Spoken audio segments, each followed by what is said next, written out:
اور اس کے نشانیوں میں سے یہ ہے کہ تم کو مٹی سے پیدا کیا، پھر تھوڑے ہی روزوں بعد تم آدمی بن کر پھیلے ہوئے پھرتے۔ اور اس کی نشانیوں میں سے یہ ہے کہ اس نے تمہارے واسطے تمہارے جنس کی بیویاں بنائی تاکہ تم ان کے پاس آرام ملے، اور تم میاں بیوی میں محبت اور ہمدردی پیدا کی۔ اس میں ان لوگوں کے لیے نشانیاں ہیں جو فکر سے کام کرتے ہیں۔ ہم نے تمہارے بیویوں سے تم کو نسل بڑھتا ہے، تمہاری کھیتیوں میں بارش سے زندہ کر کے تم کو اناج دیتا ہے، تمہارے لیے بھی اور تمہارے چوپایوں کے لیے، بہت سے جانوروں کو بھی اللہ تعالیٰ نے رزق دیتا ہے۔ اور اس کی نشانیوں میں سے آسمان اور زمین کا بنانا ہے، اور تمہارے لب و لہجہ اور رنگتوں کا الگ الگ ہونا ہے۔ دیکھو ایک ہی چہرہ ہے، آنکھ، کان، منہ، کانا، سر کے بال، سر، لیکن دیکھو کتنے لوگ ہیں ان کا چہرہ الگ الگ ہے۔ اس کو دیکھ کے اس کا چہرے کو الگ سمجھیں گے، اس کو دیکھ کے اس کا چہرے کو الگ سمجھیں گے۔ اللہ تعالیٰ نے اس طریقے سے تمہارے لیے الگ الگ تجویز کر دیا۔ تمہارے لب و لہجہ اور رنگتوں کا الگ الگ ہونا ہے، اس میں دانش مندوں کے لیے نشانیاں ہیں۔ اور اس کی نشانیوں میں تمہارا سونا لیٹنا ہے رات میں اور دن میں، اور اس کی روزی کو تمہارا تلاش کرنا ہے۔ اللہ تعالیٰ روزی دیتا ہے لیکن تلاش کرنا تمہارا کام ہے۔ اس سے ان لوگوں کے نشانیاں ہیں جو سنتے ہیں، اور اس کے نشانیوں میں سے یہ ہے کہ وہ تم کو بجلی دکھاتا ہے جسے ڈر بھی ہوتا ہے اور امید بھی ہوتی ہے، اور وہی آسمان سے پانی برساتا ہے، پھر اسے زمین کو اس کے مردہ ہو جانے کے بعد زندہ کر دیتا ہے۔ اس میں ان لوگوں کے لیے نشانیاں ہیں جو عقل رکھتے ہیں۔ دیکھو مردہ زمین کو بارش سے زندہ کیا تو ان کو بھی مرنے کے بعد زندہ کرنے میں اللہ تعالیٰ کا قادر ہے۔ سورہ یاسین شریف میں بتایا وما خلق بلا هو الخلاق العلیم انما امره اذا اراد شيئا ان يقول له كن فيكون فسبحان الذي بيده ملكوت كل شيء واليه ترجعون۔ اس کی نشانیوں میں سے یہ ہے کہ آسمان اور زمین اس کے حکم سے قائم ہے، پھر جب تم کو پکار کر زمین میں سے بلاوے گا تو تم ایک بار یہ نکل پڑو گے، اور جتنے آسمان اور زمین موجود ہے سب اسی کے تابع ہے، اور وہی ہے جو اول بار پیدا کرتا ہے پھر وہی دوبارہ پیدا کرے گا۔ یہ اس کے نزدیک زیادہ آسان ہے، اور آسمان اور زمین میں اس کی شان اعلیٰ ہے اور زبردست حکمت والا ہے۔ اللہ تعالیٰ تم سے ایک مضمون عجیب تمہاری حالت میں بیان فرماتے ہیں کہ کیا تمہارے غلاموں میں کوئی شخص تمہارے اس مال میں ہم نے تم کو دیا ہے شریک ہے کہ تم اور وہ اس میں برابر ہو، جن کا تم ایسا خیال کرتے ہو جیسا اپنے آپس کے خیال کیا کرتے ہو۔ ہم اسی طرح سمجھداروں کے لیے دلائل صاف صاف بیان کرتے رہتے ہیں، بلکہ ان ظالموں نے بلا دلیل اپنے خیالات کا اتباع کر رکھا ہے۔ سو جس کو خدا گمراہ کرے اس کو کون راہ پر لاوے، اور ان کو کوئی حمایت نہ ہوگی۔ سو تم ایک سوا ہو کر اپنا رخ اس دین کی طرف رکھو، اللہ کی دی ہوئی قابلیت کا اتباع کرو جس اللہ تعالیٰ نے لوگوں کو پیدا کیا ہے۔ اللہ تعالیٰ کی اسی پیدا کی ہوئی چیز کو جس پر اس نے تمام آدمیوں کو پیدا کیا ہے بدلنا نہ چاہیے۔ بس سیدھا دین یہی ہے، لیکن اکثر لوگ نہیں جانتے۔ تم خدا کے طرف رجوع ہو کر فطرت الہی کا اتباع کرو اور اس سے ڈرو، اور نماز کی پابندی کرو، اور شرک کرنے والوں میں سے مت رہو۔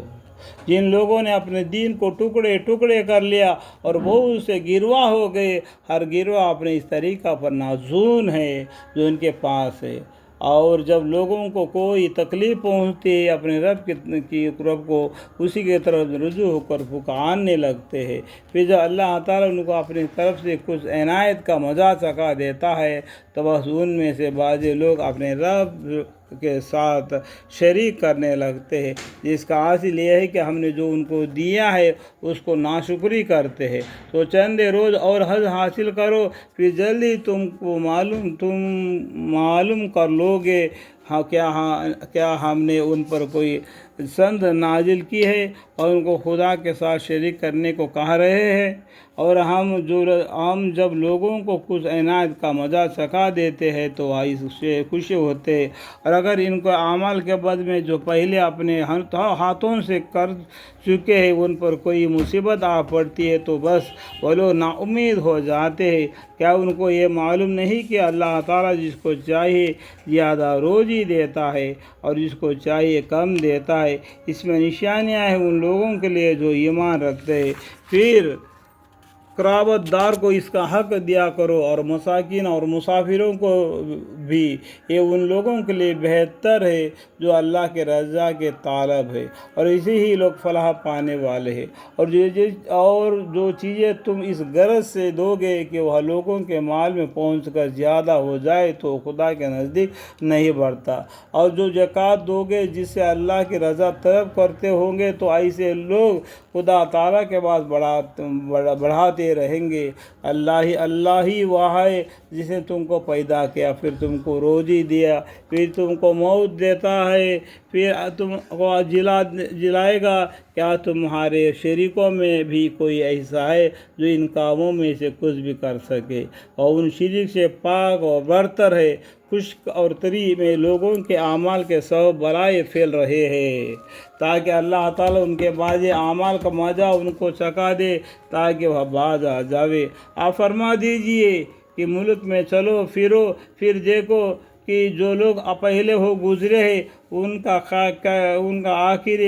آخر کیسا ہوا، ان میں اکثر مشرک ہی تھے۔ سو تم اپنا رخ اس دن راستہ کی طرف رکھو قبل اس کے کہ ایسا دن آ جاوے جس کے واسطے پھر خدا کے طرف سے ہٹنا نہ ہوگا۔ اس دن سب لوگ جدا ہو جائیں گے۔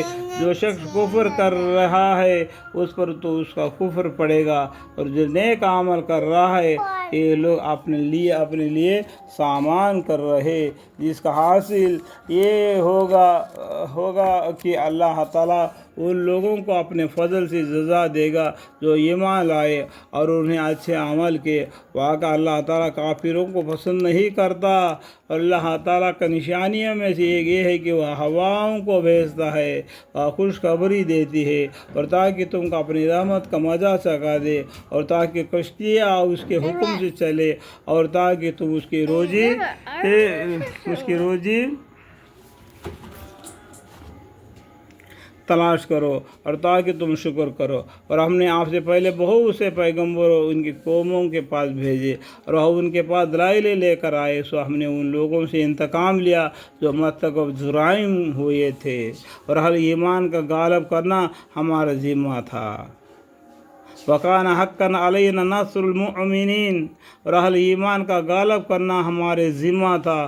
اللہ ایسا ہے کہ وہ ہوائیں بھیجتا ہے، پھر وہ بادلوں کو اٹھاتی ہے، پھر اللہ تعالیٰ اس کو جس طرح چاہتا ہے آسمان میں پھیلا دیتا ہے اور اس کے ٹکڑے ٹکڑے کر دیتے ہیں، پھر تم ان کو دیکھتے ہو کہ اس کے اندر سے نکلتا ہے، پھر جو اپنے بندوں سے جس کو چاہیے پہنچا دیتا ہے، تو بس وہ خوشیاں کرنے لگتے ہیں۔ اور وہ لوگ قبل اس کے کہ ان کے خوشی ہونے سے پہلے ان پر بڑے نا امید تھے کہ بارش نہیں آیا، جو کھیتان میں پیک ڈالے کیا حال ہوگا۔ ابھی تو دیکھو پانی آیا ہے، موٹروں سے ندیوں سے پانی نکال کر ڈالتے ہیں، تو ایک دن ایسا تھا اللہ کی بارش سے آدمیوں کو رزق پہنچتا تھا۔ آج کے زمانہ اب کے پہلے کے زمانے کو خیال کر کے دیکھو، اپنے داداؤں کے زمانے میں کیسا تھا، آج کیسا ہے۔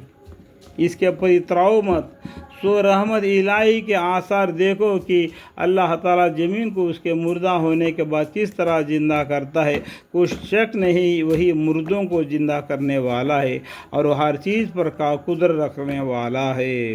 وہ علی کل شیء قدیر۔ اور اگر ہم ان پر اور ہوا چلائے، اللہ تعالیٰ پہلا ٹھنڈی ہوا چلا کے بارش گراتا ہے جس سے وہ لوگ خوش ہو جاتے ہیں۔ اللہ تعالیٰ یہاں پر اور بولتے ہیں، اور اگر ہم ان پر اور دوسرا ہوا